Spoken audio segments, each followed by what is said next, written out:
Hi there, Glocal citizens. Welcome back to the podcast that inspires a borderless mindset around manifesting a new world. I am your host, Florence Adu, coming to you from, I'll let my guests tell us where we are, but an area in my city of this Accra today, which is exciting. And I'm going to just get to his introduction. He is a strategic advisor with 16 years of professional experience helping startups monetize their digital assets. And Fortune 500 brands reach their target customers through digital media advertising. Earlier in his career, he was responsible for using email marketing and affiliate advertising to drive product purchases and lead generation for direct-to-consumer companies. In 2012, he began his investment career by personally investing in Peeps Out, a minority-run live stream mobile app that allowed users to see the crowd size at bars and restaurants in real time. Isn't that such a clever thing? At its peak, there were 90 restaurants and bars in 2 cities, so that's quite a few in 2 cities on service, and they had raised over $350,000 in funding. His current business is a Freetown, Sierra Leone-based firm focused on improving the lives of underrepresented and underserved populations and operates in 4 sectors: African startup advisory, African film production, e-commerce, and real estate. Joannes Hotagua, welcome to the podcast. Thank you for having me. I'm excited to be here. Okay, so let's get right to it. Where are you from? Where are you local? And what is your craft? Great question. So born in Harlem Hospital in New York City, did go back and forth between Pennsylvania at a boarding school and New York. So when people ask me where I'm from, I always say Pennsylvania and New York. Like New York was my home, but I spent more time in Pennsylvania than I did in New York. Did spend most of my adult career in New York. Spent 4 years in Los Angeles before moving to Accra, Ghana in December of 2020. Okay, so what is your craft? Oh, yes. So I am, professionally, I am an advertising professional. So I help advertisers reach their target audiences online. So that's Fortune 500 brands who are looking to figure out how to find new customers, to re-engage their current customers.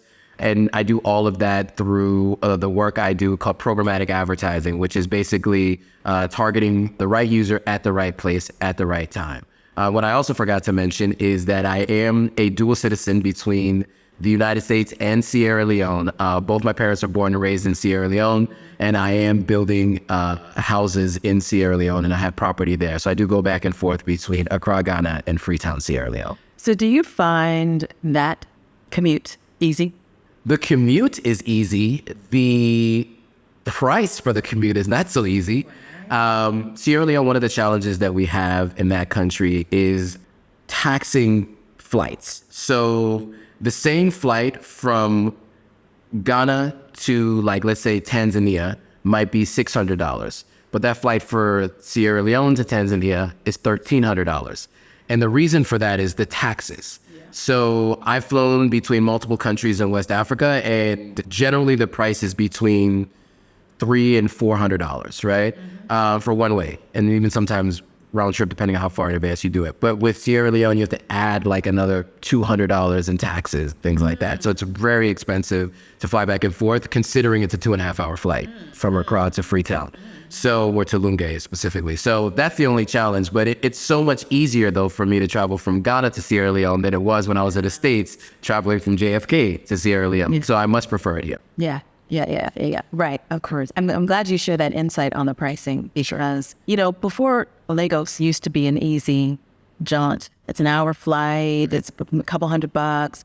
The last time I went to Lagos, which was last November, I paid $600. Wow. Yes. I paid $600 to go to Senegal, which is a 4-hour flight. So you can imagine that that tax issue is like a real thing. Sure. Okay. So you're in between your Sierra Leonean American. Yes. Who is in Ghana. Yes. Why the where? How did you come to be living, working, and playing here in Accra? It's a great question. So I've been going back and forth to Sierra Leone from 2017 through 2019. So I'd gone 6 times in those 2 years. Mm-hmm.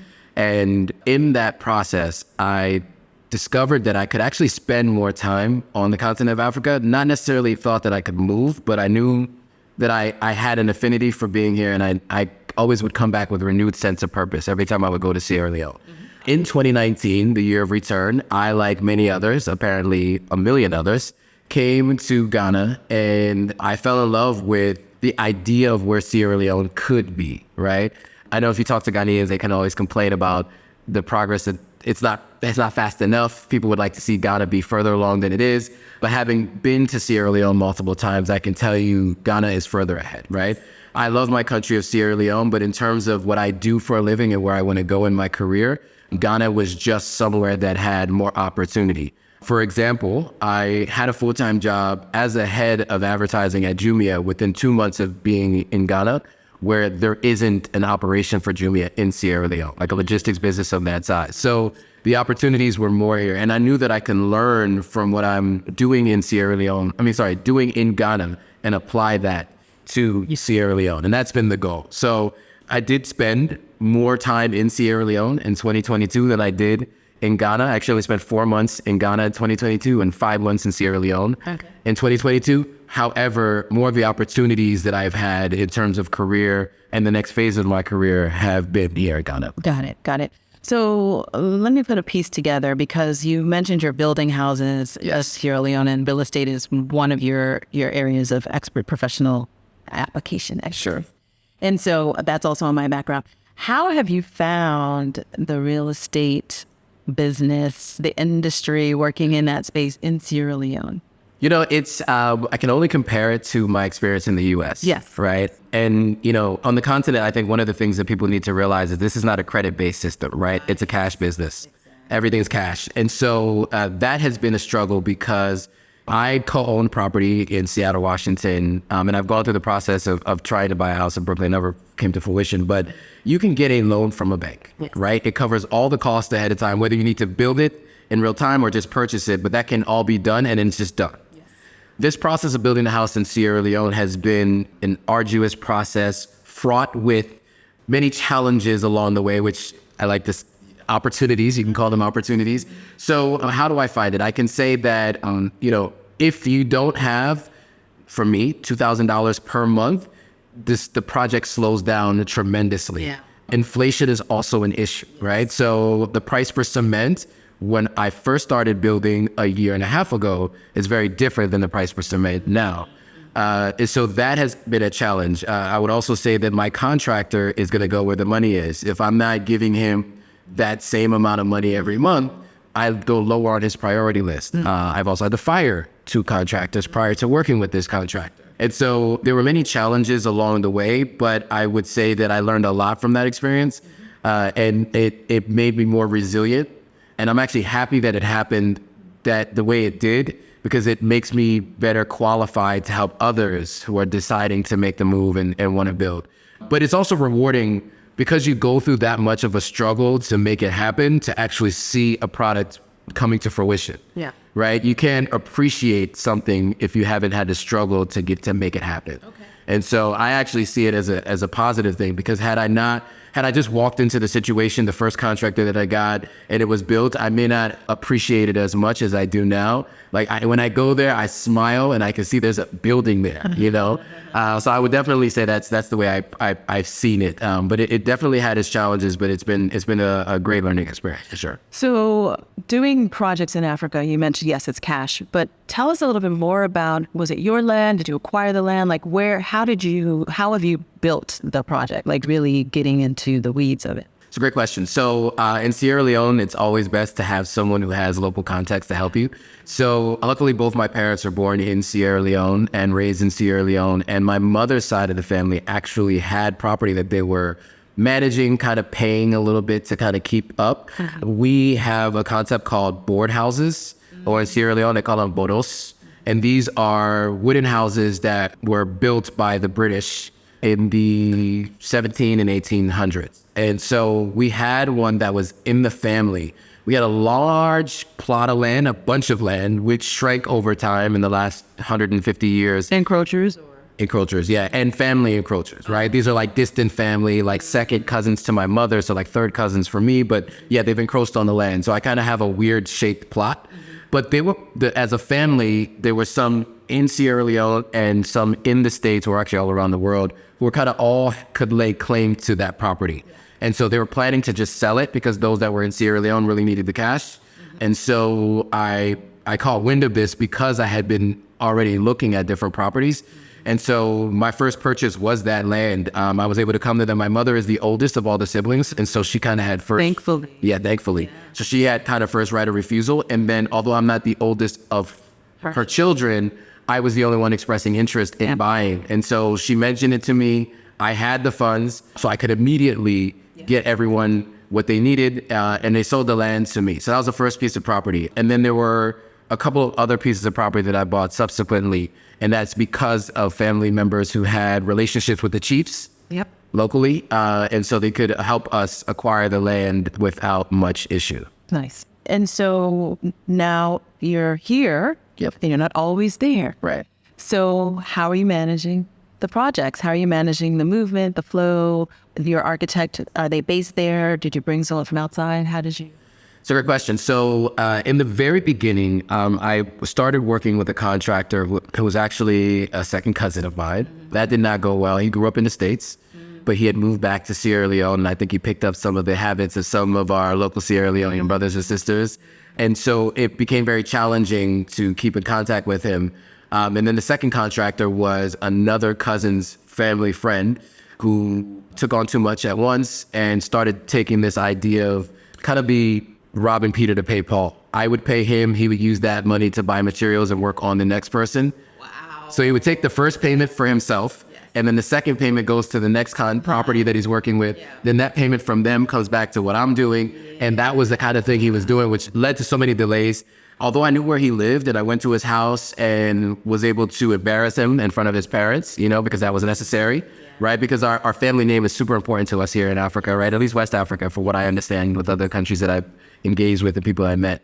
He finished that next stage in the project that needed to be done. I had to give him a little bit more money because inflation meant that what he was supposed to have done 6 months prior had a new cost associated with it. And then what I decided to do was deal with someone who's currently doing good work for someone else and who their livelihood is basically based on that work that they're doing for someone else. So this person is doing construction at a multi-unit complex. And so I knew that if I worked with him and I have a good relationship with his other boss, that there's a potential that he could lose that work.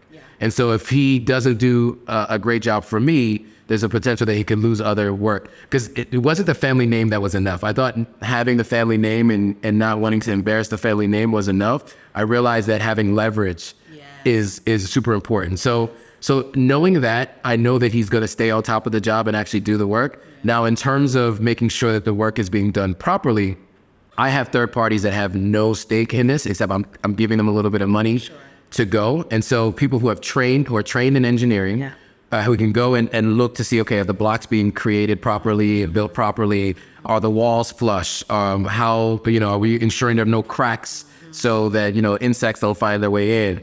And then I also have a caretaker on the property. So he's watching to make sure cement doesn't get stolen, mastic doesn't get stolen, which actually did happen. He caught him, and that was a whole nother situation. Yeah. And so I just ensure that I have multiple eyes on it. And if he's not there, his wife is at home and she watches. Now, they're not aware that these people are watching them. So, but it's helpful to have them. And then separately from that, I also ask them not to send pictures, but to show me video, because you can take pictures of anything, right? And so I've required video, and which has actually been great because I've been using that for my content that I create. And so I've been able to share content. Even if I'm not there locally, I can say, well, this is what the progress on the house looks like. So it actually has two benefits. One, I can share it with my mother, who's actually going to be moving into the property, so she can see how long it's taking and what the progress looks like. I could do content on it, and then I can also check to see what the quality of the work looks like. Yeah. Good. That sounds great. So comparing the real estate, the costs, and of getting into that, Ghana or Accra is one of the most expensive cities, I want to say in the world, but definitely in Africa. It's a well-known. So how would you compare the cost, the construction cost, the building costs there versus what you know about the Ghana market?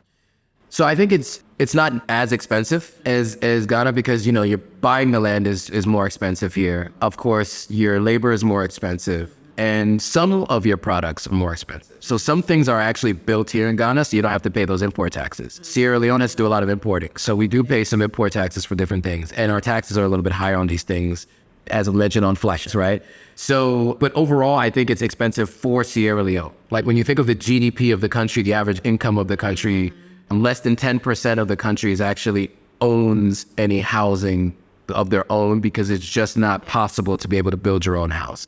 So I would say it's expensive comparatively within the country. It is more expensive comparatively if you're thinking about GDP, and certain elements of it are more expensive. But I think both of us can agree that Ghana and Sierra Leone are more expensive than we think it should be comparative to the economy that we're living in, right? And what you get for the expense, right? So you're paying all these taxes. Yes. But the question is, what are they paying for? Right. That's fair. Yeah, 100%. Yeah, I would say the quality of work too, I think is a little bit better in Ghana too, right? So Ghana's very good with aesthetics, right? You could see that like some of the really nice restaurants, some of the buildings look really nice.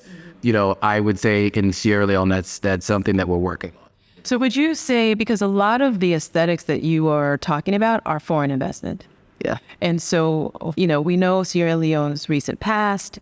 What is foreign investment? You work conceivably foreign investment. So what is foreign investment looking like from a diaspora perspective?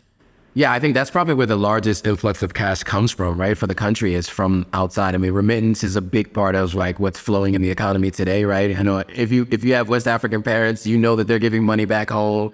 And these remittance services do really well too, So yeah, I mean, I would say that it's a large, I don't know what percentage of the economy it is, but it's a large percentage of it. And there are many people from the previous generation. So I would say Generation X and baby boomers have spent a significant amount of money building in Sierra Leone. Most of them have been doing it so that they can retire back home in Sierra Leone. But what we're seeing is there's a larger contingent of people who are younger Gen X, millennials who are coming back and moving to the continent and building.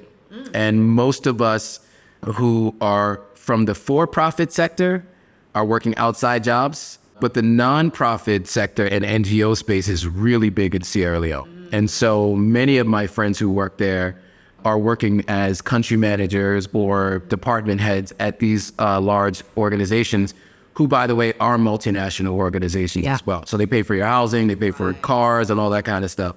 So, but yeah, I mean, most of the cash is coming from outside the country for sure.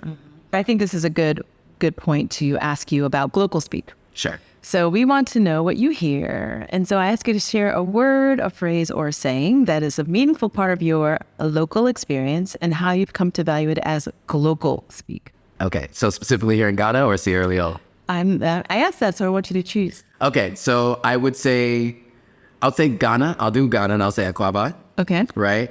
And I think that that's interesting because that helps give context for why I think so many people come here, right? I think the idea of welcome, right? And why does that matter, right? I think that Ghana, from leaving the idea of the Gold Coast to becoming Ghana, right? And Kwame Nkrumah, your first president, I think it was very big on Pan-Africanism. And, we talk about the Black Star Line and Malcolm X, Muhammad Ali, Maya Angelou, W.E.B. Du Bois, and Nina Simone, right? People coming here and other people moving here. And that idea, I think, has really helped throughout the years to have a large contingent of people coming and going, right? From the diaspora, whether that was people who never even traced their roots back because the DNA wasn't available back then, but they just decided they wanted to move here as Black Americans. Or there are people who have done it with their DNA, or people such as yourself, right? But that's been going on since, I think, Ghana's inception, right? As what it's currently currency, post-independence. And so I think that word, I think, is representative of that, right? Because there's always been that welcoming idea. Now, there are varying degrees of that welcome, right? There are different people who say it's different, but I do think that is a very true part of what it's like to be coming here as what you might consider yourself as like a foreigner, right? So that would be what I would say is Akwaaba. Okay. Do you have one for Sierra Leone? I think for Sierra Leone, yes. Inoizio, I know it's, That I know it's easy. yeah, and it's something that you hear here as well, right? The pidgin, and for us, Creole is actually a written language. It's a written language. So our pidgin is a written language. It's actually the second most, well, it is the most spoken language in Sierra Leone for the most part, especially between tribes. And I think it depicts how people feel in the country, right? It is not easy, right? And so I think that is something that I think the Civil War has, long-term impact on the country. And although Civil War ended the year I graduated from high school, which is 21 years ago, it's still impacting the country and the economy today. And so that phrase that it's not easy, it's a constant phrase. People say it all the time. And whether you're a local or you're a diasporan or an expat, whoever you are, when you're there, that's what you say. And I think but it also means there's an opportunity to make change. And we're starting to see that change begin to happen with, I think, this new influx of folks who have parents that are from Sierra Leone and they're a little bit younger, have more energy to start building the infrastructure that we would like to see. The infrastructure that would have kept our parents in the country instead of leaving the country. Right. So do you speak any of your parents' languages, or you mentioned Creole? What do you speak? So I speak Creole. My father's side of the family, my father speaks Creole, Mende, and Mandingo. So my father is half Mandingo, half Mende. Unfortunately, I do not speak or understand Mende or Mandingo. Mm-hmm. I only understand Creole and I speak Creole. Mm-hmm. But I speak Creole with an American accent, of course. So it's clear that I was born elsewhere. But that had been an experience that I had to pick up more recently. Like, I speak Creole the best out of my siblings because I spend the most time in Sierra Leone. My oldest sister, as you described, right? My oldest sister heard and spoke Creole a little bit more fluently because my mother was speaking Creole at that time. Yeah. As she was further assimilating in American society, she started speaking mostly English. And we always spoke English to her when she spoke Creole to us. And then eventually she started speaking and writing in English to us. So now that she text messages us, it's all in English. When she talks to me, it's in English. And the interesting thing is, I will tell her, I need you to speak Creole, but she has this almost 30-year experience of speaking English to me, but she still speaks Creole to my older sister. So my sister, I was on the phone with my sister runs into her at Walmart. Yeah. My mom is speaking Creole to her, and then my mom says she's speaking to me, and my mom yells out to me in English. Wow. The way the mind works, right? And so yeah, unfortunately, Creole is the only language I speak. I have asked a few people to try to teach me Mende. Yeah. It's so difficult because it's not rooted in any of the languages that I'm used to speaking, right? Like, I was able to pick up Spanish in school pretty quickly because, there's a Latin background, right? And there are many language letters and words that overlap. Yeah. When it comes to Mende, it's a completely different language, and trying to understand it has been very difficult. And that was what the elders used to use to have conversations they didn't want us to hear. Right. And so unfortunately, they didn't teach us those languages. So Creole is the only language I speak fluently. Yeah. Well, I speak like a 3 to 5 year old. Like I have limited use of the language, but I can survive. If somebody doesn't speak English or who has a hard time understanding English, I can speak Creole to them. But it sounds like Pidgin. Would you say they're comfortable? Because Pidgin, it has so many words that are like, oh, that blows my mind. So would you say they're comparable? They're comparable. And I would say it's more comparable to Nigerian Pidgin. Yeah. Because Ghanaian Pidgin, I think, has evolved over time because Ghanaians are very big on speaking English, right? Exactly. A lot of women here don't even speak Pidgin because it's almost like Ebonics in the States, right? It's seen as like poor people talk, right? Whereas in Sierra Leone, it's a part of the language, right? Everyone speaks it. It's actually seen as strange if you don't speak it. Same thing in Nigeria.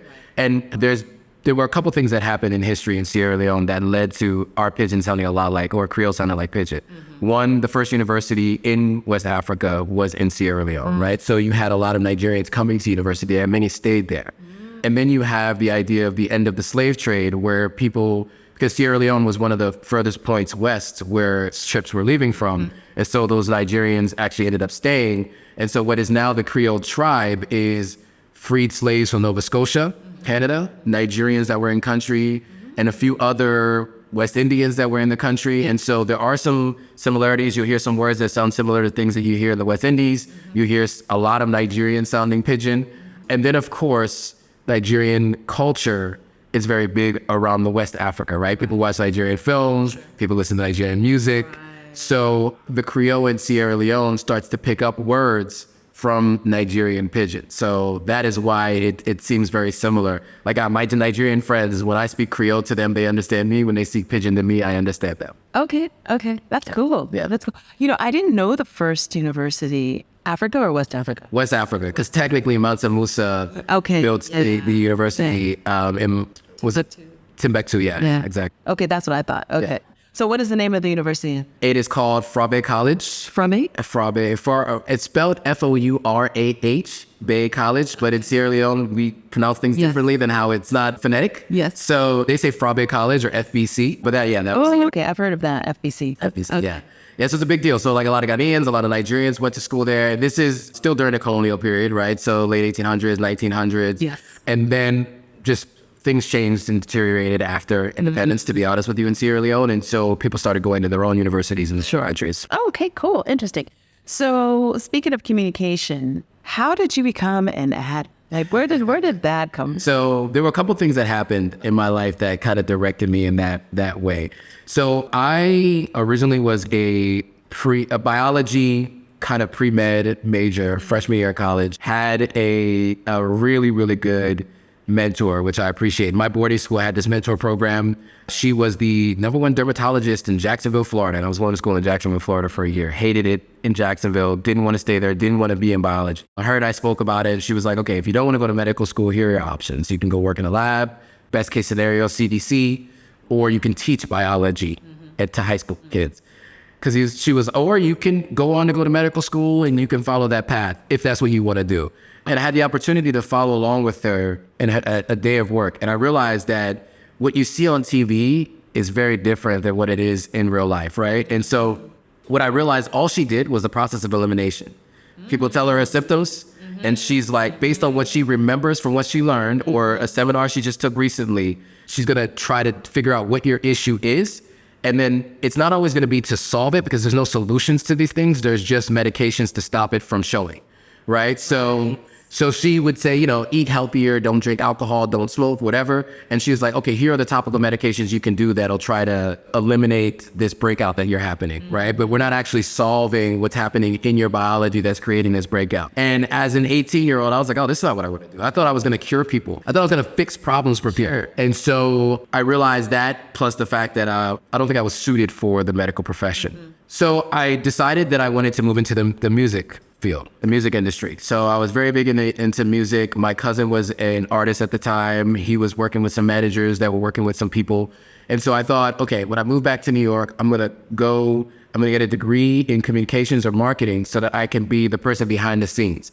At the time, I was learning a lot about Rockefeller Records and seeing how Dame Dash was the business guy, Jay-Z was the artist. I was thinking about Diddy and Biggie, where, Diddy was the guy that was behind the scenes, helping produce music, but mostly the executive, and Biggie was just the artist.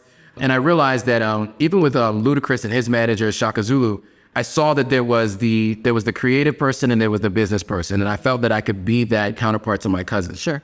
So that's what changed my major in college.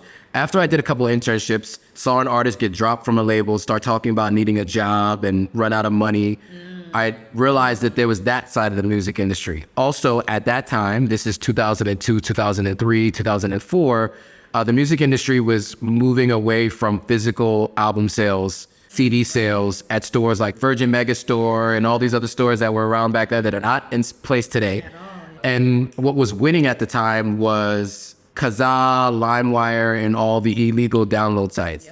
And so what I felt was the shift was that the internet, and we were just coming out of the dot-com bubble burst, right? And like internet companies were starting to social media was starting to come back again. Facebook came into play while I was in college. Zuckerberg and I are the same age. So I saw social media coming. I just saw how the internet was changing how music was being produced. And so I was like, if it could change an entire industry that was such a huge industry for so long, I should probably figure out what's going on there once I was disenfranchised by the music industry. And so that was my decision at that time. And then why I decided, instead of just anywhere in the internet, why advertising, is my cousin had Boomerang on DVD. Okay. The movie Boomerang, which was, I think, that's probably my favorite Eddie Murphy movie, right? Okay. So now Boomerang came out 10 years before I watched it. Oh, okay. Right? So I was an adult watching Boomerang. And what I loved about it was the lifestyle. I saw the character of Robin Givens, but I also saw the character of Halle Berry. I saw that as a potential for finding a wife or like girlfriend, right? Because you have these kinds of creatives and people with, powerful women, in this industry. And then Marcus's lifestyle, right? The house that he had with everything was black and white. I had apartments just like this, by the way, where he had everything in black and white. He had the remote control fireplace and all that stuff. The music come on, and this is 1993 or 92, whenever it was. And, he had a remote control fireplace, remote control speakers for music and TV and all of that. And I was like, there's a path in advertising that I never thought. Sure. Would never even cared about. Yeah. And so I think that was also subconsciously on my mind. And I went for an interview actually from Craigslist ad. It was a Craigslist ad. And I was told there was a 19-year-old kid working there full time. And he was making like $70,000 that year. And when I was interviewing at the music industry, they were offering $26,000 jobs. And I'm like, 26,000 or 70,000? And then they had mentioned to me that there was a 16-year-old who was driving traffic to a website doing email marketing, and he was making $60,000 a month. Yep. And I was like, see, I don't know, I couldn't even picture and understand that. And there's his mother's credit card he was using to buy the advertising space, and he had learned at 16 years old how to drive traffic and generate that kind of income. And so I was like, I don't really totally understand this, but I want to be in that. I want to figure out how to do that. And so that was kind of all of those things coming together is what pushed me there. And of course, it was a matter of them deciding to hire me, but they did. And then that started my career trajectory in advertising. Yeah. Wow. And, I think that people don't recognize that the internet, our digital lives are driven by advertising. 100%. 100%. So you are at the heart of what it is. And it's not complicated, but it's complicated because there's so much intricate, I want to say, operations that are going behind the minds of people to drive, like that idea that 16-year-old understood how to back then drive traffic without all of the platforms we have now. That's a totally different situation. Right. So now you've become this ad man, and the industry is evolving. Absolutely. And so how do you then find your niche, your growth place? Sure. It's a great question. I think the first thing that had to happen for me was the financial crisis. When the financial crisis happened, I was a year and a half into my career. It was my second job, making some money. I was generating $90,000 a month through email marketing. But I didn't really totally understand what I was doing. I just found a tactic that worked, and I just stuck with it and just scaled it. And what happened was, you have this world where Bear Stearns, it was Lehman Brothers. Yeah. Lehman Brothers shuts down. You see, and the time we were reading the newspaper, we still read the newspaper in 2006 and 2007. So I'm reading the newspaper, and on the front page every day, there's a new business that's shutting down, a new bank that's being taken over by someone else. And I was doing subprime credit cards and subprime mortgages, and I didn't even know how that was impacting.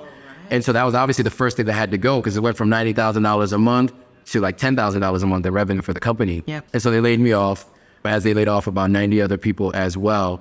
And I thought, prior to that, I thought I figured out the gold mine, because the internet ruined the music industry. So how was the internet and the financial industry, how were they compared? How did they have anything to do with each other? I didn't correlate the fact that what I was doing on the internet still connected to that world. Yeah. And so the first thing was understanding the world around me more, to understand what made the most sense. And so how I got to where I am now, which is data-driven advertising and more advertising around, which means less waste for the advertiser in terms of their spend, and ads that are a little bit more relevant to what you do as an individual, instead of us two being Black people between the ages of X, Y, and Z. It's you have products that you use, I have products that I use. You should be seeing ads that are specific to the products that you use and that you're likely to buy, and I should be seeing ads specific to me. But how did I get there?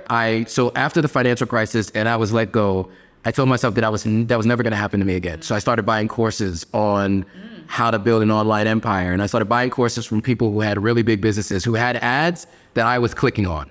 So clearly they knew what they were doing, right? They knew how to get my attention. They knew how to get in front of me as a person who was likely to click on it, and then they got me to click on it. So I had to learn from those folks. And so after that, getting let go from that job, that next year when I got my tax return, it was about $1,500. No, it was $2,000. $500 went to paying off some of the credit card bills, and $1,000 went to a course. So I bought this course on how to use social media and advertising to build your online profile, which allows you to become a subject matter expert. And now you can sell courses and do all kinds of different things. Sure.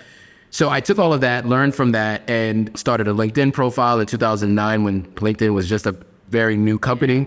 But that taught me how to see what was going on around me. And then I started learning about the world of venture capital and where companies invest their money. And this is at the time where Airbnb was getting their first round of funding. Uber was about to get their first round of funding, and I could see where money was going. And I saw an internet marketing company acquired by Google for $400 million. And so when I saw that, I was like, I don't know what they do, but if Google's buying this, then that seems to be something interesting. And so I went to a competitor, but I chose this competitor because the CEO was 31. I was 26 at the time. So he's only 5 years older than I was, but he had raised $1 million. He had 25 employees. He had figured something out. And so I took that job to learn from him, right? So that was actually, I had taken another job because I needed the money, but I decided to move to this company, even though it was a $20,000 pay cut, because I was working to learn, not to earn. Sure. And so I went to go learn from this guy, and from learning from him and all the other people who work there, some of those people work at, one person works at Uber now, one person works at Google. Many of these people have gone on to do great things in their careers.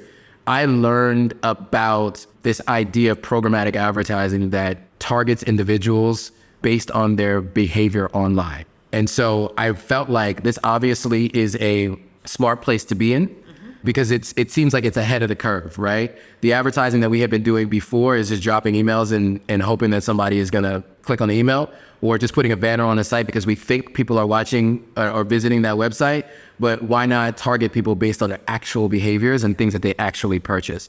And so it was a combination of seeing all the things that happen in the world around me and saying to myself, okay, whatever I do moving forward is going to be based on not just my own personal ideas and thoughts, but what I see happening in industries and across industry, learn as much as I can and apply that to my day-to-day job. So that's what led me to doing deep dives. And then I've continued to learn from other people, continue to take courses. I spent over $60,000 in courses in the last 10 years. And these are internet marketing courses. People who just sell courses, $1,000, $1,500, $3,000 courses. And that's what kind of led me on my path. Through all of those courses that I bought, I've learned a lot, and it taught me where to focus my attention in it.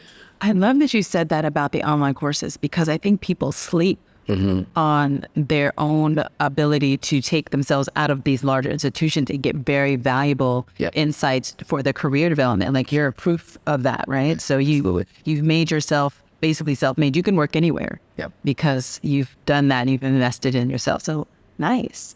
Okay, so I have to ask this question because you're in technology and you're in this space, and the latest buzz is ChatGPT and AI, and Elon Musk trying to roll back the progress of his own freaking mind, that kind of thing. So, okay, give us your AI perspective. What do you see? What do you see next? And even in the context of what you do, because I'm sure there's a lot of AI that's integrated into the work that you're doing, but what is Joannes AI? Yeah. So just to be clear for everybody listening, AI has been around for a while, right? Very true. So it's just artificial intelligence. In fact, whatever shows up in your feed on any social media site has been AI. Yes. In fact, curating what people post, whether it gets flagged or taken down, a lot of that has been artificial intelligence. Yeah.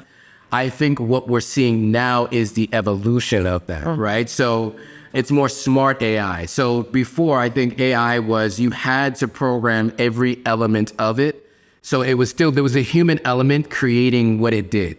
Now the AI is doing things on its own, still taking from things that are human created. So ChatGPT is a good example, right? Where basically it basically just Googles what you would Google, but it just does it more intelligently. So like there are other offshoots. Perplexity is another one that I use.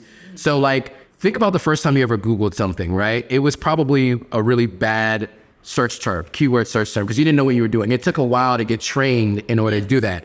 ChatGPT does that better than anybody who can Google anything. I think I'm pretty good at putting in search terms. ChatGPT does it to the next level, and then it asks subsequent questions, and all of these things do that. So it just is a little better than what you can do and a little faster than what you can do. So what does that mean for the future of certain types of work? I think we're seeing now what is going to be 10 years from now, the reduction of certain types of jobs and industries and the elimination of others. So I do think that it's going to have a net good in a lot of ways because it's going to make things easier, but it's also going to have some issues and challenges. I think if you want more privacy, then you don't want the addition of technology. But if you want more ease of use and you want things to be simpler, then you need the advancement of technology. And so I think it's hard to say if it's going to be a net good or net bad. You know, if you think about all the movies about a dystopian future, it's when AI takes over and realizes that humans are a net bad for the planet, so it needs to eliminate all the humans, right? And so that's the question that we have to ask ourselves. Will AI at some point say that like we're a virus on the planet and needs to eliminate us because it's taught that it needs to eliminate viruses? We've seen the movies. It's all in the movies. Yeah, all the 90s, sci-fi, all the early 2000s, any sci-fi movie. And we're now seeing the early stages of that because it's better than us in a lot of ways. So I think it's going to be great for the next 4 to 5 years because it's going to help anybody who knows how to use it, make money selling courses on how to use it, be better at their day-to-day job because they don't have to use as much brain power to try to do research. But I think overall, further down the line, it will eliminate a lot of roles. And so I do think that for us as individuals, it's going to be on us to be able to learn as much as we can about how they work and become experts at how they work and how to use them so that we're not disposable. I myself am doing deep dives into ChatGPT, Perplexity, Video.ai, all these different sites. And I'm using these tools. And I could tell you right now, I go live every Monday. In the last 5 Mondays, all of the PowerPoint presentations I put together have been through the use of AI. They've told me what questions to ask that I haven't even thought about. Right. So like I don't even need to put together an outline. I just put one search term in and then it comes up with other questions that I should be asking. Right. And so I would say that it's been great for the near term. The jury's still out on the long term, but I think most people agree that it's probably going to have a negative impact on society in terms of jobs in the long term. Yes. And the reason why I say that is because we are not yet a fully automated society. There are still people who are manual. And then particularly, you know, when I look at the stats on global digital adoption, where I think that a lot of stats lie. And they also just say, just because you're on your digital, we're at 50% or less for actual real adopters. Right. So for now us to think and start to move into these ways, it's the haves and have-nots gap is where this jobs issues are coming from and where it's potentially, you know, frightening, you know, and either it will bring people, you know, a lot of what I'm seeing is a lot of ways to be creative. Right. So wonderful for creatives, you know, like I'm obviously going to be using it because as much as I love the craft of animation, it's doing it for me. Absolutely. So I can be this different storyteller much more quickly and reach audiences much more quickly, which is lovely, you know, and the idea of creating characters that speak other, and also the translations, it's just a game changer for a creative space. So for certain sectors, it's wonderful, but then there's also that's like you said, so many people who are losing their jobs. So I don't know. I think you're right. Ultimately, I think it's going to be slower, but it could accelerate this big gap. And, you know, we already have people who, and I don't want to be tangenty, but I just want to, something I heard earlier today with, you know, Russia now taking over the UN Security Council. And their goal being to discuss or start conversation about the global world order. Right. Why are we using that language? What is it? Right. What does that mean? Like, what is that? So that to me is already you know, obviously I'm biased because they're in a war and I feel like they're warmongers. But when you're looking for a global world order, the words, and maybe they didn't use that word in Russian, but I have a feeling that it is something equivalent. And it's really not about world order. It's about world progress. Right. Like, how are we as humans? You know, so I say out to say that there are many that don't care if others come along or not, because there's an order that is their hierarchy of mind that is there. So speaking of mindsets, let me ask you my mindset hack. So what is your favorite mindset hack? One that you practice, one that you know of, or one that you can imagine? Affirmations. I think thoughts are things, right? And, in religion, it's prayer. I think it's very similar, right? But I think affirmations is a really good mindset hack because your brain cannot distinguish between what is true and what is not. And if you keep telling yourself that you are this thing, it works. And I will tell you that once I was let go from that role and my net worth was negative $40,000. I remember this very, very well. Wow. My net worth was negative 40K. I refused to think that I was poor or that I was in poverty, right? And in my mindset hack was like, money comes easily and frequently. Now, it took 2 years for that to happen. Sure. But I said it every day to myself. I said, I am the American dream. Money comes easily and frequently. Today, I'll be the best me that I can be. I'm confident. I am king, right? And I would say this to myself every single day. Yeah. And I do think that really does help change the way you see yourself. If you really do work on your self-talk, I think it changes the way you see yourself. Because like I said, your brain, I read this one somewhere that you only experience 1/12 of your consciousness, right? So if you're only experiencing 1/12, the words that you're saying and the things that you're saying are that other 11/12, right? And it's finding things because you barely see what's happening, right? When you're looking. Yeah. You're not really paying attention to these things, but your brain is pointing out what's important to you because you told your brain it's important. And so I think that's the biggest mindset hack is affirmation, because I do think thoughts are things. Yes, I would agree. That's a good one. Very good. And the way you've articulated it makes it even more like, do this, folks. It really makes a difference. Absolutely. Yeah. So let's talk about the Joe that's not the businessman. Sure. The Joe that might read, watch, or listen to certain things. Sure. So I like to ask this question, aside from your work and when you're not, in the zone, what are some of the things you do and what are some of your favorite reads, watches? Are you a reader? Are you a watcher? Are you a listener? And what are some of your favorite reads, watches, or listens? I'm a listener and a watcher. Okay. I've always had a challenge with reading comprehension. I realize that it's genetic. Okay. There's only the one generation before me was the first generation to ever sit in the classroom and to read text. And so my family has always been really big on, like, we have a oral history, especially on my dad's side of the family, right? And we've always told stories, which makes sense. I'm an orator. I speak a lot. I'm much better at presenting than I am at writing an essay, right? Yeah. Which makes sense, right? Genetics maybe plays a part of that. But I've always had a hard time with reading comprehension. Sure. So I like to listen to books, very big on books on history. History, and in terms of current commentary and news, very big on like political news and what's happening around the world. So I do watch some YouTube videos from folks that I'm a fan of. And then sports, right? I'm a big fan of sports. And why I'm a fan of sports, it might be a little bit different from other people. It's not just entertainment, because I think sports really is kind of a metaphor for life, right? When you get knocked down, you get back up. Yep. You deal with adversity. How do you deal with things under pressure, right? How are you, every sport has all-stars.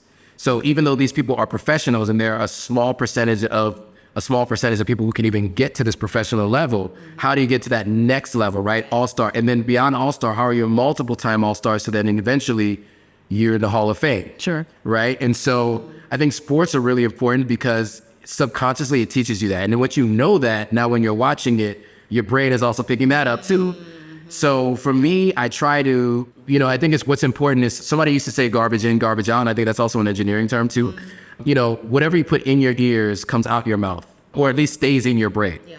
And so I think it's really important to follow people who are doing what I'd like to do and who are living how I'd like to live and who have knowledge that I don't have. And so if anybody who has it in those realms of history, politics, sports, I spend my time consuming that kind of content. So one of my books that I always tell people to read is Class of Civilizations. It talks about all the different civilizations in world history. It's really good. It tells you a little bit about human history.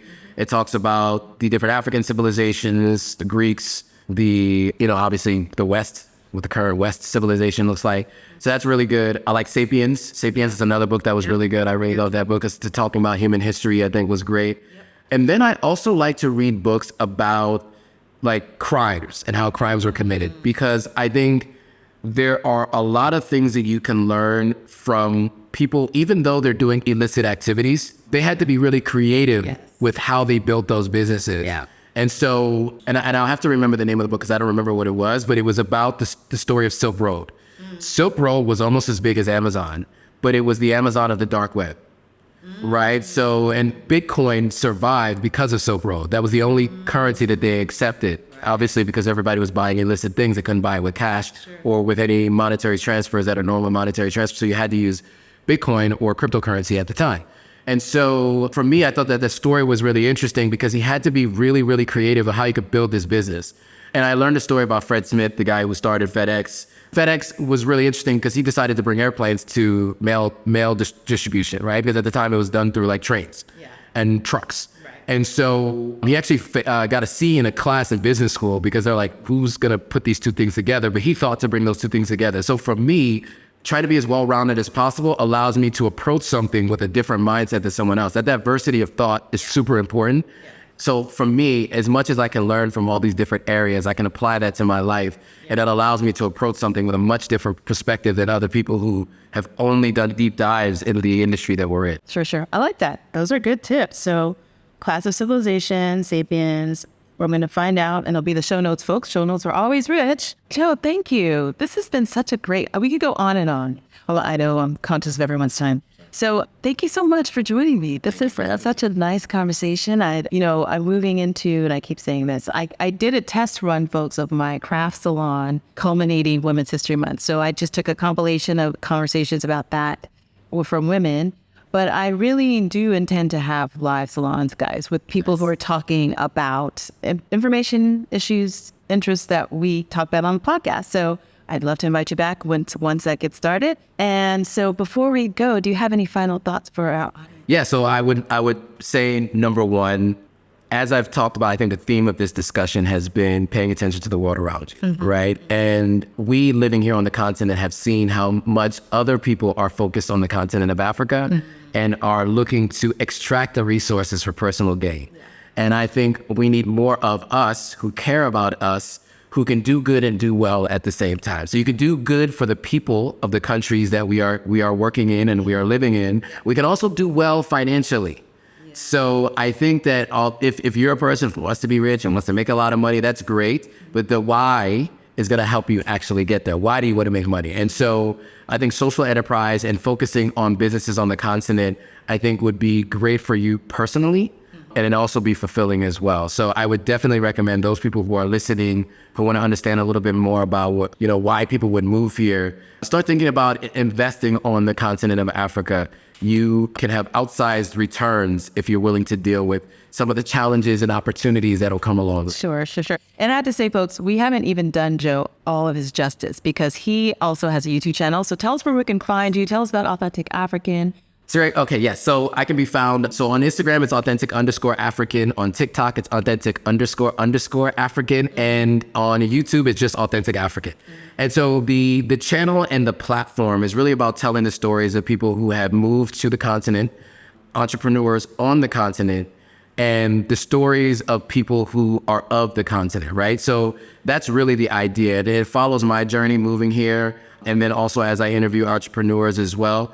And so it's really been about helping people make a decision, right? And whatever that decision might be, to visit, to move, to invest, that's the goal of the platform. And then also with the Instagram page, which has been around a little bit longer than my plan to ever even move to Africa, that's really been about bridging the diaspora and Africa. So if you follow Authentic African, authentic_African on Instagram, what you'll see is a little bit of news coming from the States or in the UK and how things are impacting people of color, specifically Africans in the diaspora. And then you also get a lot of news about what's happening on the continent as well. And then there's also some levity and entertainment as well. A spoonful of sugar makes the medicine go down, right? So I do try to have some entertainment as well. So you get a little bit of everything, but you'll learn a lot following the page. And that's been my goal, right? It's to try to bridge the two because I happen to be a person who looks African-American, but I actually am African-American. Like both my parents are African. And so I had that experience of having African parents and then Black American friends. And so I'm bridging the gap as an individual. And so I'm trying to do that with my content. Nice. So that'll be the show notes. And we'll be looking for Joe there and everywhere. I'm back here again, too. So, folks, this has been another episode of the podcast. I thank you so much for joining me. You can catch us with episodes Tuesdays at glocalcitizenspod.com or wherever you get your podcasts, Apple, Google, Spotify, Amazon, You know the drill, folks. Like, share, subscribe, leave us a note. And until next time, bye for now.